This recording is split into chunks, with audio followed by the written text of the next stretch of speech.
Good morning, my friends, and welcome back to our safety training. Today, we are going to discuss about the accident investigation using systems theory in accident investigation, understanding how system failures lead to workplace accidents. And at the end of this lesson, you guys should be able to explain the principles of systems theory, understand how accidents occur because of failures within a work system, and identify weaknesses in management systems during accident investigations. Many people believe accidents happen because workers made mistakes. System theory takes a different approach. It says people work within systems, and when the system is weak, people are more likely to make errors. Instead of asking who caused the accident, systems theory asks what weaknesses in the system allowed this accident to happen. This approach is widely used in oil and gas, construction, aviation, nuclear industry, manufacturing, and healthcare. Because these industries recognize that human error is usually the consequence, not the root cause, of deeper system failures. What is a system? A system is a group of interconnected elements working together toward a common goal. A workplace systems includes management, supervisors, workers, equipment, procedures, training, communication, engineering controls, environmental, organizational culture. If one fails, it affects the entire system. System theory concept, instead of viewing accidents as isolated events, systems theory views accidents as failures in the interactions between people, equipment, environment, procedures, and management. An accident occurs when these parts fail to work together safely. The five major components of a safety system: number one, people, includes workers, supervisors, engineers, managers, contractors, and possible failures: lack of competency, fatigue, poor communication, inadequate supervision, human error. And number two, equipment, examples: excavators, cranes, power tools, vehicles, etc. Possible failures: poor maintenance, wrong equipment selection, mechanical defects, missing guards, calibration issues. And number three, procedures, examples: permit to work not working well, risk assessment, method statements, and emergency procedures. The possible failures are outdated procedures, complex instructions or missing procedures, workers not following procedures because they are impractical. And number 4, environment includes weather, lighting, heat, noise, dust, traffic, and housekeeping. And possible failures: poor visibility, heat stress, congestion, slippery surfaces, poor access. Number 5, management, the most important part. Management controls budget, resources, training, staffing, policies, safety culture.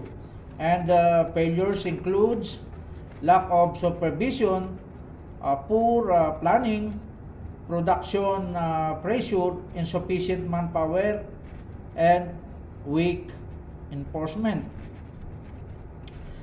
And the systems theory model: management decisions, planning and organization, work procedures, workers and equipment, work environment, unsafe interaction, and then accident.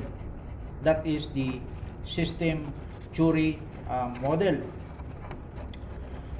Notice that accident begins long before the worker makes a mistake. Accident investigation process using system theory. Step 1, secure the scene, protect injured persons, prevent additional accidents, and preserve evidence. And step 2, collect evidence, gather photos, videos, witness statements, method statement, equipment inspection records, and the training records and maintenance records. And step 3, identify immediate causes, examples: worker sleep, machine failed, load fell, vehicle collided. These are not the root causes. Step 4, analyze system failures, ask questions such as management: was enough manpower provided?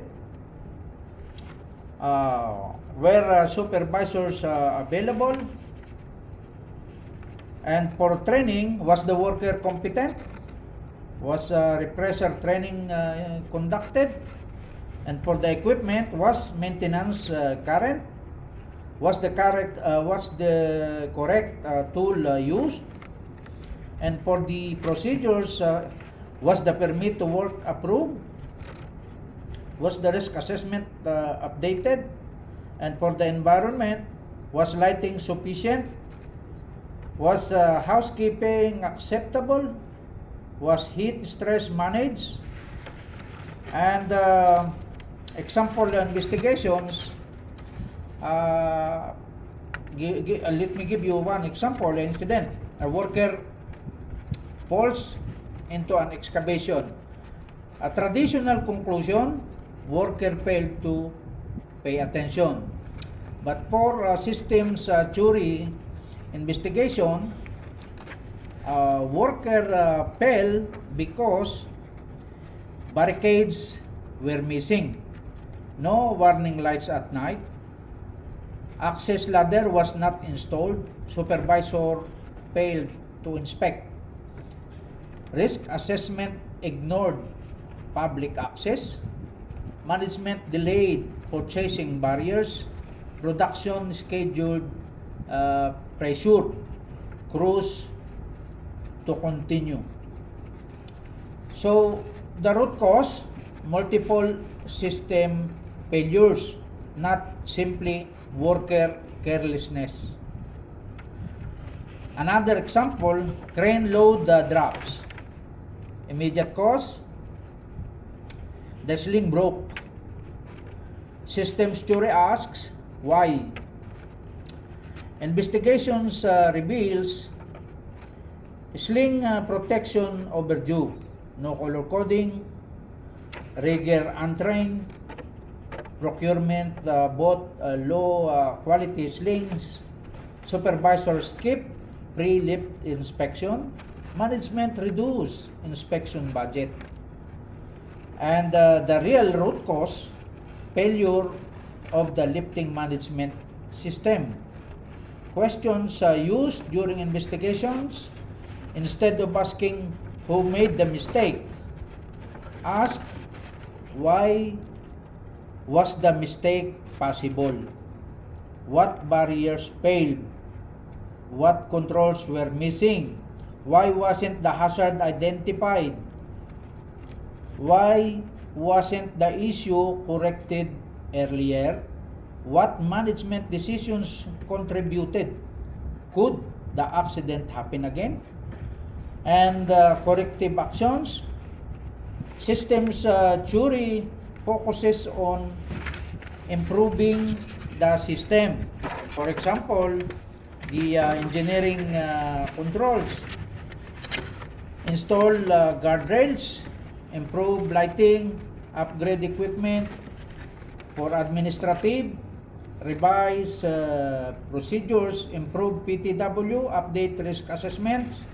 And for training, competency assessments, refresher courses, supervisor coaching. For management, increase inspections, improve staffing, allocate maintenance budgets, and strengthen safety leadership. The advantages of systems theory: finds true root causes, improves organizational learning, prevents repeated incidents, and reduces blame, strengthen safety culture, encourages continuous improvement, improves communication between departments, identifies management weaknesses. Okay, so let me give you some comparison. Again, traditional versus systems theory. For traditional investigations, they focuses on worker error, looks for who is at fault, often ends with the remaining correct individuals, prevents some incidents. For the systems theory investigation, they are focuses on system performance, looks for why the system failed, improves engineering procedures, supervision, and management, corrects the organization, and better prevents recurring incidents. And the key investigation questions when using systems theory, always ask what failed, not looking for who is to blame. Why did it fail? Which system allowed it to fail? What barriers were missing? What management decisions contributed? How can the entire system be improved? Okay, so I hope our final message: systems theory teaches us that accidents are rarely caused by a single mistake. They occur when multiple parts of the safety system fail simultaneously.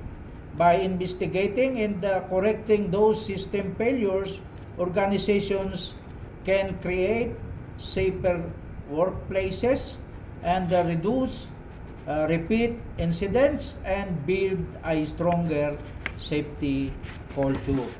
And that is our lesson for today. I hope you guys learned something from this. Please don't forget to follow, like, and share. May God bless us all. Thank you very much.